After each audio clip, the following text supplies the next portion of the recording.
زي ما وعدناكم في الفيديوهات السابقة، هنقدم لكم تفاصيل عن فرص العمل في مجال الشحن والتوصيل بسياراتكم.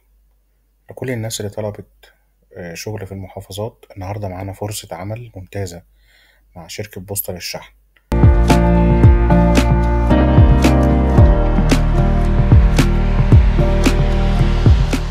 شركة بوسطة للشحن بتوفر في مختلف المحافظات وظيفة مندوب، وده سواء كان في الوجه البحري أو الوجه الإبلي. المرتبات بتتحدد على حسب عدد الشحنات اللي انت بتوصلها، والمجال مفتوح لكل الناس اللي عندها عربية وعايزة تزود دخلها. شركة بوسطة شركة كبيرة من الشركات الناشئة، بقالها في السوق المصري حوالي 6 أو 7 سنين وفي توسع دايم، وخدت مكانة كبيرة ما بين الشركات.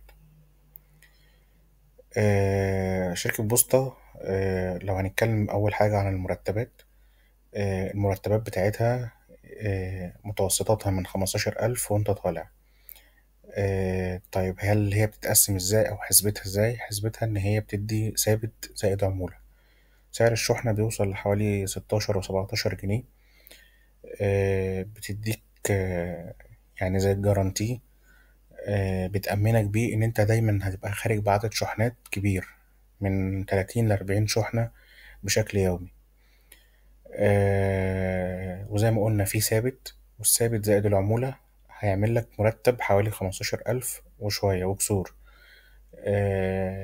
انت لو انت بتاخد عدد اوردرات اكتر من 30 شحنة فانت هتعمل اكتر من 15,000 جنيه، بس احنا بنتكلم عن المتوسط بس. طيب بنتكلم عن المناطق اللي محتاجاها شركة بوسطة. شركة بوسطة للمحافظات، احنا كنا اتكلمنا في فيديو سابق عن مناطق القاهرة والجيزة، فاحنا دلوقتي الفيديو ده معمول للمحافظات. طيب ايه هي الفروع اللي طالبة في المحافظات؟ بالنسبة للفروع بتاعت الوجه البحري، فهم طالبين ناس في فروع دمياط والشرقية والمنصورة، واسكندرية ومطروح والبحيرة والمنوفية وطنطا وكفر الشيخ وبنها والإسماعيلية. لو خدت بالك كده، ده بس عدد الفروع اللي موجود في الوجه البحري، ده إن دل على شيء فبيدل على إن هي شركة كبيرة. طيب بالنسبة للفروع دي، إيه المناطق بقى الفرعية اللي هي عايزة ناس فيها؟ فهي عايزة في المناطق الفرعية للفروع دي مناطق زي كفر سعد، الزرقاء، فرسكور، أبو كبير، فاقوس، منيا القمح، بالقاس، شربين، ميت غمر، سيدي بشر، مطروح، أبو حمص، الدلنجات، مطوبيس، كوم حمادة، زفتة، سمنود، دسوق، الحمول، بلطيم، طوخ، وأهل. ده بالنسبة لفروع الدلتا أو الوجه البحري. بالنسبة لصعيد مصر أو الوجه الإبلي، فهي طالبة عندها فروع: فرع المنيا، فرع بني سويف، فرع قنا، فرع الفيوم، أسوان، فرع أسيوط، فرع سوهاج، فرع الأقصر، فرع الوادي الجديد. طالبة في المناطق الفرعية: مطاي، الفشن، سمسطة، أبو طشت، نقادة، دشنة، السادات، أرمنت، دار السلام، جرجة، أخميم، سوهاج والخارجة. تمام، ده بالنسبة للمناطق. طيب ايه طبيعة العمل اللي انا هشتغلها، او هيبقى الموضوع عامل ازاي بالظبط، او هندي كده نبذة بسيطة عن اليوم بيبقى ماشي ازاي في الشركة. مبدئيا انت بتروح بعربيتك الصبح. احنا قلنا انت بتشتغل بعربيتك، فانت هتروح بعربيتك الصبح حوالي الساعة 8 او 9 صباحا. بيبقى ليك دور معين، تمام، في الترتيب عشان تستلم الشحنات. بتستلم يوميا من 30 ل 40 شحنة. والشحنات دي بتنزل عندك على الابليكيشن على التليفون. بعد كده انت بتتوجه لكل عنوان من العناوين دي عشان توصل الشحنة دي للعميل. وكل ما تقدر توصل شحنات أكتر كل ما يكون مرتبك أعلى. كمان ساعات العمل مرنة. وده إزاي؟ المفروض إن الميعاد الرسمي بتاعك أو عدد ساعات العمل اللي بتشتغلها هما 8 ساعات، بس أنت لو خلصت شحناتك اللي أنت خارج بيها، خلصت تسليمها بدري قبل ال8 ساعات، تقدر ترجع الفرع قبل نهاية اليوم، وتقدر ترجع المحطة العهدة والمرتجعات. فأنت مش متقيد بال8 ساعات، أنت بس بمجرد ما تكون خلصت شغلك تقدر ترجع تعمل عودة زي ما قلنا لفين، للفرعين. طب بالنسبة للتقديم وشروط التقديم، التقديم في الوجه البحري في ممثلين لينا كتير في محافظات الوجه البحري. فتقدر حضرتك، أنا هسيب لك العناوين بتاعتهم، تمام، والأماكن أو طريقة التواصل في صندوق الوصف.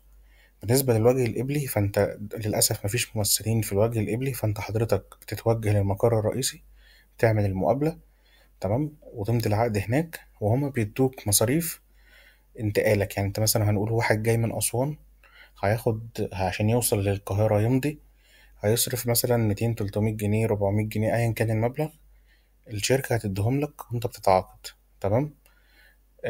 أو هتديهم لك زيادة مع أول مرتب. فدي حاجة هما بيعملوها عشان يحمسوا الناس أو يسهلوا لهم الدنيا، ما يبقاش الموضوع صعب، صعب بالنسبة لها. طيب، إيه اللي المفروض يبقى موجود معايا أو متوفر وأنا بقدم؟ لازم يكون معايا بطاقة الرقم القومي سارية، ورخصتين ساريين. طيب، إيه ميزة العمل في بوسطة؟ أول حاجة، أنا شايف إن هي المرونة في ساعات العمل، إن أنت مش مرتبط بعدد ساعات معين. أنت أول ما بتخلص تقدر ترجع للمحطة وتسلم وحدتك والمرتجعات بتاعتك، ويومك خلص، وده بيخلي عندك لسه في مجال كبير مفتوح لليوم.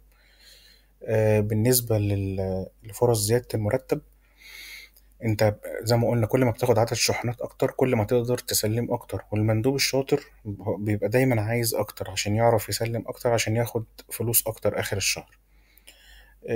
تاني حاجة التنوع، يعني انت زي ما قلت لك كده، انت في عندك في الفرع الواحد بيبقى فيه اكتر من منطقة، فتقدر انت تختار المنطقة اللي انت عايز تنزل تشتغل فيها بكل سهولة. وده بيخلق تنوع كتير، انت مش ملزم بمنطقة محددة، هو انت ملزم بيها على حسب اختيارك انت. انما انت لو حبيت تنقل لمكان تاني فهو مفيش مشكلة. في اخر الكلام اقدر اقول لحضراتكم ان دي فرصة كويسة جدا لكل اللي بيدور على شغل بالعربيات بتاعتها في مجال الشحن، واللي بيحبوا يشتغلوا ويزودوا دخلهم. لو عندك اي استفسار او محتاج اي توضيح، ممكن تكتب لي سؤالك في التعليقات وانا هرد عليك بكل التفاصيل. وما تنسوش تشتركوا في القناة وتفعلوا الجرس عشان يوصل لكم كل جديد بخصوص فرص العمل المتاحة في الشحن والتوصيل. بشكركم على المتابعة واشوفكم في الفيديوهات الجاية. ما تنساش تعمل لايك لو عجبك الفيديو، وشارك الفيديو مع حد ممكن يكون مهتم بالفرصة دي. شكرا.